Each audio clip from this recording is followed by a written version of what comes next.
sur ce, on se retrouve pour une nouvelle vidéo. Donc il y a mon poney qui est juste là, on voit. Voilà. Alors, pour cette petite vidéo, qui est donc ma première vidéo, je vais vous présenter un tag qui s'appelle le tag mon cheval, ou présente-nous ton cheval, alors un peu comme vous voulez. Du coup, on va commencer par ce tag tout simplement pour que vous puissiez un peu avoir des informations sur nous deux. Et du coup, c'est parti. Alors juste pour faire une petite parenthèse, je m'appelle Mila, j'ai 10 ans et je suis en CM2. Voilà. Alors on va commencer, c'est parti. Alors, première question, son âge, son nom et son genre. Alors son âge, il a 15 ans. Son nom, en fait, de base il s'appelle Vegas. Mais son ancienne propriétaire l'a renommé Prince. Du coup, maintenant, il s'appelle Prince. Et son genre, c'est un mâle. Donc, du coup, voilà. Il a le pas toute sale parce que je l'ai douché. Alors, ensuite, numéro 2. Depuis quand t'appartient-il? Alors, il m'appartient depuis le 25 septembre 2019. Oui, c'est ça. Non, 2018. Depuis le 25 septembre 2018.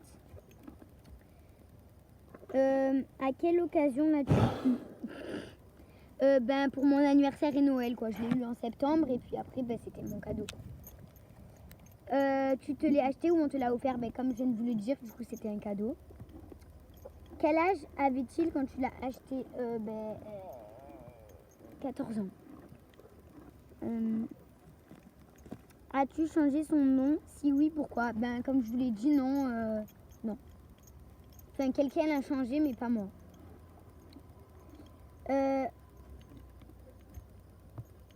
Alors, 7. L'as-tu découvert dans le cadre de tes recherches? En fait, oui et non, mais je crois qu'à la fin, on explique l'histoire. Alors, du coup, je vous expliquerai notre histoire à la fin. Mais oui et non, en fait. 8. Est-ce que c'est le cheval que tu rêvais d'avoir?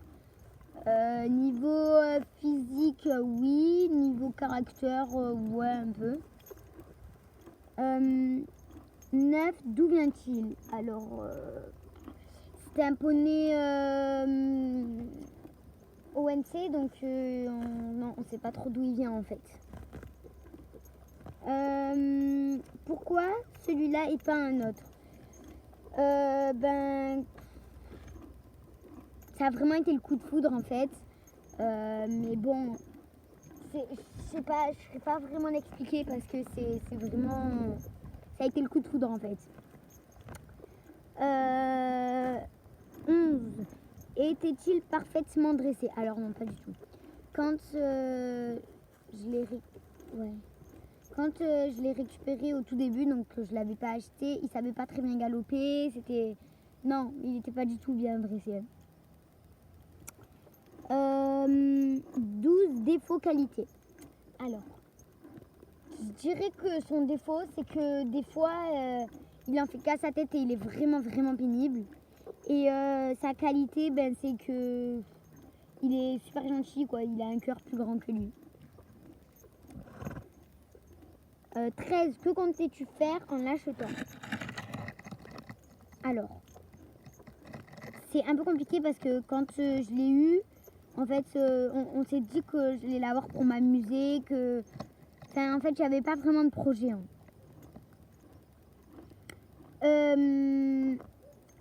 14. En club, en écurie de propriétaire, chez toi, boxe ou champ? Alors, normalement, il est en club, mais au moment où je vous tourne cette vidéo, c'est le consentement. Confinement, excusez-moi, je me suis trompée, je sais plus. Bon, et donc, du coup, il est chez moi parce que du coup, on ne pouvait plus aller au centre équestre. Et il est au pré. Et quand il est au club, il est au pré. Enfin, au paddock. 15. Combien de fois travaille-t-il par semaine? Alors, il travaille minimum 2 fois par semaine jusqu'à 4 fois par semaine. Mais là, quand il est chez moi, il travaille tous les jours. Comment se déroulent vos séances type? Ben, détente. À la détente, on fait des transitions parce que c'est un cheval qui est pas mal chaud. Alors du coup, on fait des transitions pour être sûr qu'il m'écoute bien, quoi. Puis après, ben, ça dépend. Hein, voilà. Mais en chaque début de séance, c'est transition. Par exemple, je fais pas trop, pas trop, trop, pas trop, pas galop, trop, parce que ça, c'est vraiment la base.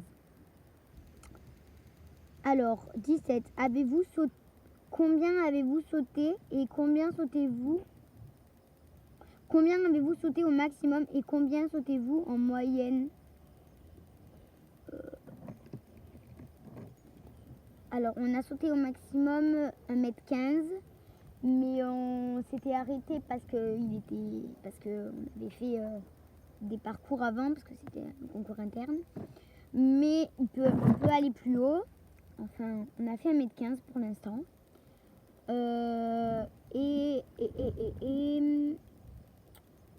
attends, j'ai pas trop compris la deuxième. Alors, au maximum, et combien sautez-vous en moyenne? En moyenne, quand on fait un cours de saut, on saute 80, ouais, 80, et des fois on finit sur 1 mètre, mais ça dépend. Alors, prochaine question. 18. À quelle fréquence sautez-vous? Ah ben alors ça dépend complètement. Je saute quand je suis en cours, je saute pas quand je suis en libre. Mais après, ça dépend complètement. Hein. Ouais. 19. Quelle est sa discipline préférée? Je dirais le saut quand même parce qu'il est vachement enthousiaste. Le cross, je pense qu'il aime beaucoup le cross aussi parce que c'est un moment où il faut aller vite et lui il aime bien. 20. Quelle figure de dressage connaît-il et lesquelles est-il en train d'apprendre? Il connaît plein de choses, hein, les hanches en dedans, les épaules en dedans, les trucs là où il croise les pattes là. Mais après, je sais pas si vraiment si la question c'est travail à pied ou travail à cheval. Mais voilà. Ensuite, est-ce un cheval pour tous les niveaux? Non, je pense pas. Non. Non, je ne pense pas. Après, ça dépend, hein. Pour faire un peu trop, oui, mais je pense pas. Non. Quelles sont vos petites habitudes entre vous? Alors là, je vous dis... En fait, on est très proches, enfin, proches, c'est-à-dire que... on n'a pas vraiment de petites habitudes, quoi, mais... je veux dire... non, on n'a pas vraiment de petites habitudes, mais voilà, quoi. Alors... Est-il du genre à tester souvent ou non? Oui, il teste, pardon. Oui.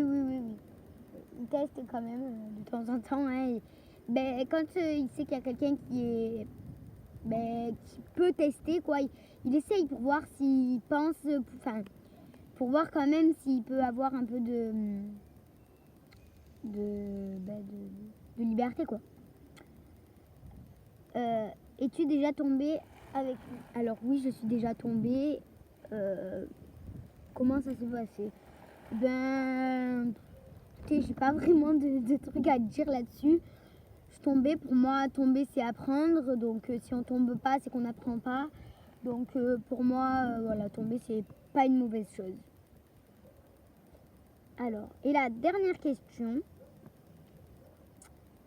c'est quel avenir envisages-tu avec ton cheval?